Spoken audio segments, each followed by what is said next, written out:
बहुत बहुत स्वागत है सभी दर्शकों का ग्रेस श्रावस्ती चैनल पर। चैनल को सब्सक्राइब कर लीजिए ताकि आपको पूरे देवी पाटन मंडल की खबरें इस चैनल से मिलती रहें। खबर उत्तर प्रदेश के श्रावस्ती से है, जहां पर आज राजा चंद्रमणिकांत सिंह का राजकीय सम्मान के साथ अंतिम संस्कार कर दिया गया। इस मौके पर तमाम पुलिस के आला अधिकारी, एसडीएम, सीओ आदि मौजूद रहे। उनको गार्ड ऑफ ऑनर भी दिया गया। आज हमारे जिले के अंतिम राजा पंचतत्व में विलीन हो गए। उनको देखने के लिए कल से भीड़ जमा हो रही थी। राजा साहब एक ऐसे व्यक्ति थे जिनका कर्ज ये जिला कभी नहीं उतार सकता है। सही मायने में वो एक राजा के कर्तव्यों का निर्वहन करके इस दुनिया से रुखसत हुए। दोस्तों, राजा साहब के बारे में कहा जाता है कि वह हिंदू मुस्लिम एकता के मिसाल थे। मुहर्रम भी कराते थे और रामलीला भी करवाते थे। जब भिनगा में कोई स्कूल कॉलेज नहीं था, तब राजा साहब ने डिग्री कॉलेज बनवाया। वो बहुत सारी चीज़ें जो इस पिछड़े ज़िले को उस वक्त ज़रूरत थी, जैसे बिजली पहली बार हमारे ज़िले में लाने वाले यही राजा चंद्रमणिकांत सिंह थे। पहला ट्यूबवेल भी उन्होंने ही लगवाया था। जब वे भाजपा में विधायक थे तो आंध्रपुरवा राप्ती पुल के निर्माण के लिए लगभग 15 दिनों तक रेत में अनशन पर बैठ गए थे। बताया जाता है कि बाद में किसी बड़े मंत्री के आने के बाद उनका अनशन टूटा था। ऐसी बहुत सारी कहानियां हैं जो अखबारों की सुर्खियां नहीं बनी, लेकिन उनके चाहने वाले ये सब कुछ जानते हैं। बताया जाता है राजा साहब नाबालिग ही थे तभी उनका राज्याभिषेक हो गया था, क्योंकि उनके पिता स्वर्गीय राजा लक्षेंद्र की मृत्यु हो चुकी थी, जिसके बाद सिंहासन खाली हो गया था। उसके बाद राजमाता ने इन्हें मुकुटधारी राजा बनाया। बाद में धीरे धीरे रियासतें ख़त्म हुई और इस प्रकार ये हमारे श्रावस्ती ज़िले के अंतिम राजा कहलाए। और आपको बता दें कि आज उनकी अंतिम यात्रा में शामिल होने के लिए दूर दराज से काफ़ी लोग यहाँ पर पहुँचे हैं। अंतिम विदाई दी जा रही है आज हमारे श्रावस्ती ज़िले के भिनगा के राजा को। और आइए इस बारे में सबसे ज़्यादा जो जानकारी रखते हैं हमारे सद्भावना सेवा संस्था के डायरेक्टर समाज सेवी योगेंद्र मणि जी। उनसे कुछ जानकारी प्राप्त करते हैं कि आखिरकार राजा साहब के बारे में वो क्या जानते हैं, क्योंकि हमारी जो नई पीढ़ी है वो राजा साहब के बारे में ज़्यादा नहीं जानती है। हम लोग भी इतना ज़्यादा राजा साहब के बारे में नहीं जानते हैं, लेकिन जितनी भी बातें राजा साहब के बारे में सुनी हैं, बस मैं इतना कहना चाहूँगा कि जो कुछ उन्होंने इस ज़िले के लिए किया कोई नहीं कर सकता। राजा साहब के निधन पर संपूर्ण जनपद श्रावस्ती की जो सामाजिक संस्था सद्भावना है, जिसके मेंबर्स हर गांव में बैठे हुए हैं, संपूर्ण सद्भावना परिवार भावभीनी श्रद्धांजलि उन्हें अर्पित करता है और यह संकल्प लेता है कि जिस मार्ग पर राजा ने चल करके संदेश दिया है कि हिंदू मुस्लिम सिख ईसाई आपस में सब भाई भाई, उसी नक्शे कदम पर सामाजिक संस्था सद्भावना अपनी आगे की यात्रा समाज सेवा की शुरू करेगी।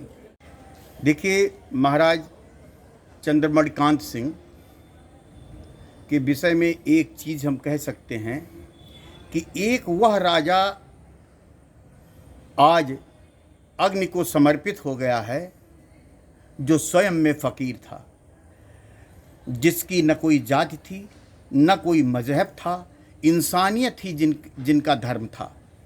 ये पहले वो उत्तर प्रदेश के ये पहले ऐसे राजा हैं जो एक साल में जिनको मुकुट मिला था। 1941 में ये मुकुटधारी राजा हुए थे भिनगा के, और इसके बाद से फिर ये कांग्रेस के एमएलए हुए, भाजपा के एमएलए हुए और 6 बार इनका राजनीतिक इतिहास रहा एमएलए होने का।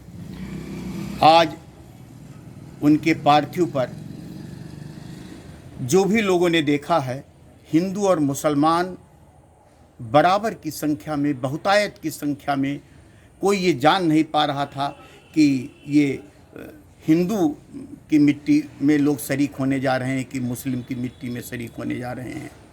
ये अपने में आज के उत्तर प्रदेश का जो राजनीतिक परिवेश है, राजा चंद्रमणिकांत सिंह की ये जो यात्रा थी, अंतिम यात्रा थी, ये एक संदेश दे गई है समाज को कि कैसे जियो, ऐसे जियो जैसे राजा चंद्रमणिकांत सिंह जिए, और एक फ़कीर की तरह उन्होंने अपना सामाजिक जीवन जिया और जो उनका अंतिम यात्रा रही वो भी एक फ़कीर की तरह से यात्रा रही। मणि जी, लोग कहते हैं कि शिक्षा के क्षेत्र में उनका बहुत ही योगदान रहा है। ऐसा भी कहा जाता है कि भिनगा में एक समय ऐसा आ गया था जब लोग अपनी बच्चियों को बाहर स्कूल नहीं भेजना चाहते थे। ऐसे में राजा जी ने क्या फैसला लिया था? देखिए, राजा साहब का जो शिक्षा से जुड़ा हुआ है वो भिनगा स्टेट का ही शिक्षा से जुड़ा हुआ इतिहास है।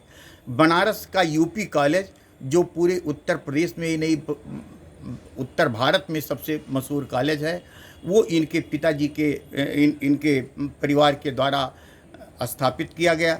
टीडी कॉलेज जौनपुर में जो मीटिंग हॉल बना हुआ है, वो मीटिंग हॉल यहाँ का बना हुआ है। कहने मतलब कि ये बाहर तो शिक्षा की लौ जलाया ही भिनगा स्टेट ने, यहाँ भी लड़कियों के पढ़ने के लिए बहराइच के अलावा कोई स्थान नहीं था जहाँ बच्चियाँ डिग्री धारक बन सकती थीं। महाराज ही ये थे जिन्होंने यहाँ डिग्री कॉलेज खोला और शिक्षा का एक बहुत बड़ा केंद्र खोला। एक और बातें सुनने में आ रही है कि जिस सरकार में वो विधायक थे उसी सरकार में धरने पर बैठ गए थे। जी, ये बात उस समय की है जब उत्तर प्रदेश में राजनाथ सिंह साहब मुख्यमंत्री हुआ करते थे। तो अंधरपुरवा का ये जो पुल निर्माण हुआ है, इस पुल निर्माण को लेकर के जनता की आवाज़ बन करके वो 15 दिन तक इसी रेत में धरने पर बैठे रहे और फिर सरकार के हस्तक्षेप से, सरकार के वचन पर कि नहीं ये पुल हम बनावेंगे, तब उन्होंने धरना तोड़ा था। ये जो पुल भी आज है, ये महाराज चंद्रकांत मणि सिंह की ही देन है।